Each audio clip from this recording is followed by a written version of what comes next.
Ayan, di mo isipin sa halagang 20 pesos meron kang ganyan kagandang salad.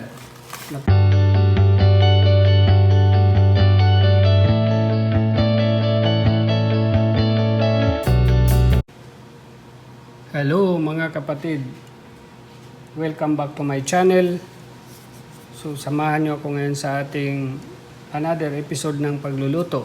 So ang ating lulutuin ngayon or gagawin ngayon ay isang napakamurang halaga ng salad. So ito ay sa halagang 20 pesos meron na kayong napakagandang salad na pwede nyong iserve sa pagkainan. So ang ating ingredients ngayon ay meron tayong sardinas, meron tayong tomato, meron tayong chili, meron tayong onion. And maglalagay na rin tayo ng sibuyas dahon. So, ang una natin gagawin ay ating bubuksan itong sardinas.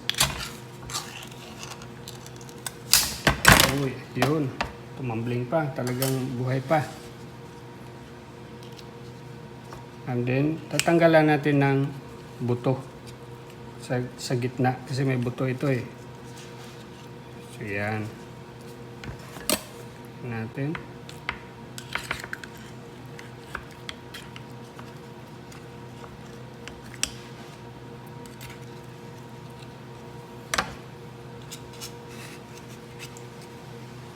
So, lalagay natin dito.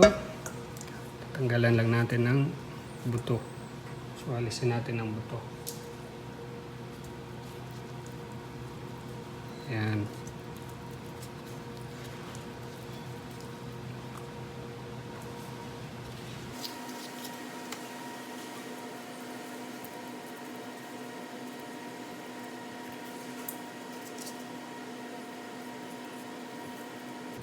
Pwedeng-pwede itong salad na ito sa pababa lang na budget para sa pagkainan o panghandaan.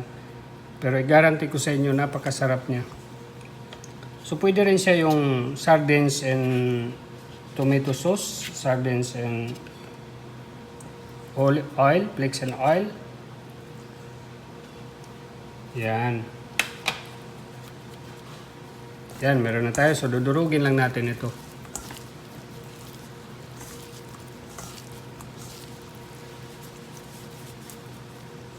Yan, set aside natin.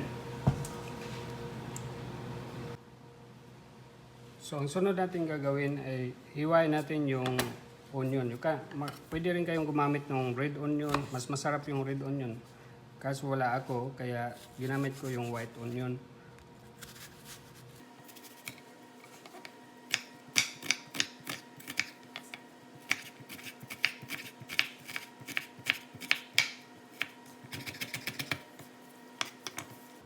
Yan, lalagyan natin doon. So kung pwede ring maliit lang na na sibuyas gamitin nyo. Ngayon susunod natin yung kamatis. So tanggalan lang natin ito. Yan.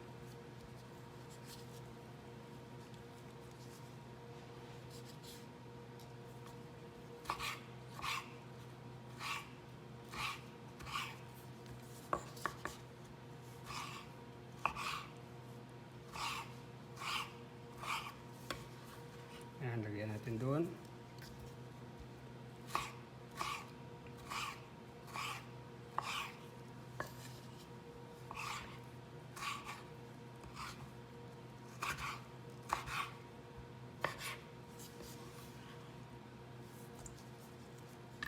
So, ang sunod nating gagawin, lalagyan din natin ng dahon ng sibuyas. So, optional lang naman ito. Pag wala kang dahon ng sibuyas, pwede na rin yung onion na ginamit mo.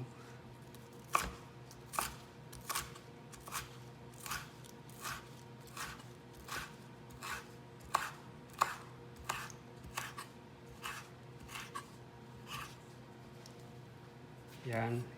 So, hindi natin iniwan ng napaka-pino para pag kinain natin, at least malalasahan natin yung sibuyas, dahon.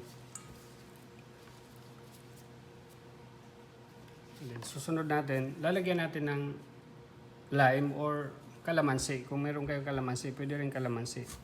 So, kalahati lang ng pisngi ng lime kasi malaki siya. So, kung kalamansi, siguro mga 2 piraso. So, lalagyan natin. Pipigain lang natin dito.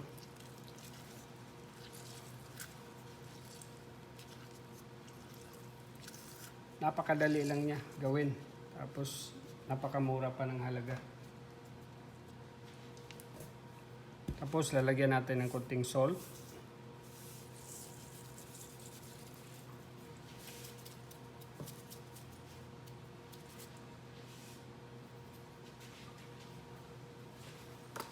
Tapos, black pepper.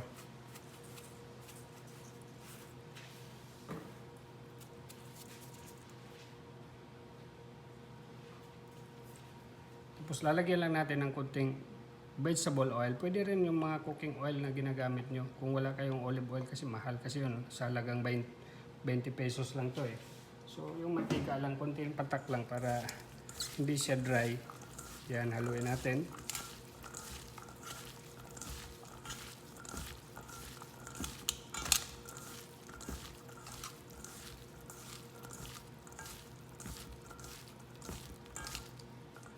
Ayan, meron na tayong salad.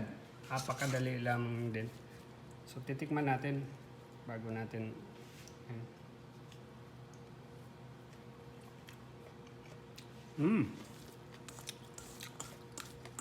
Subukan nyo ito guys. Napakasarap nito. So, ngayon, ipi-plate natin para naman presentable pag inilagay nyo sa inyong hapagkainan. So, ipi-plating natin mga kapatid. So, lalagyan lang natin ng konting design ng plato para hindi naman ganun ka bland tingnan. So, ayan. Tapos ngayon, lalagyan na natin ito.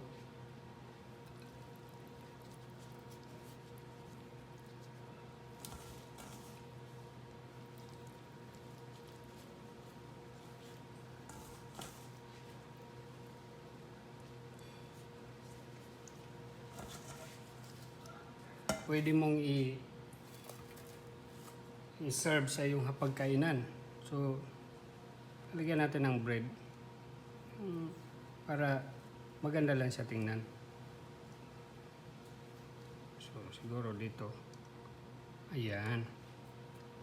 So, ganun lang. Kasimple. Tapos na. Meron na tayong salad. So, ngayon, yung sili na green, ilalagay natin sa ibabaw. Ayan. Oh. Ayan, may salad na tayo. So, huwag niyong kalimutan mga kapatid mag-subscribe, mag-like and share sa channel na ito. Marami kayong matutunan sa pagluluto. So, isi-share ko sa inyo yung aking mga nalalaman sa pagluluto, kung paano gawin yung mga nakakatipid tayo sa ating budget, sa ating bulsa. Lalo na ngayon sa panahon na pandemic, kailangan natin magtipid. So, pero kailangan natin kumain din ng masarap na pagkain sa ating hapagkainan.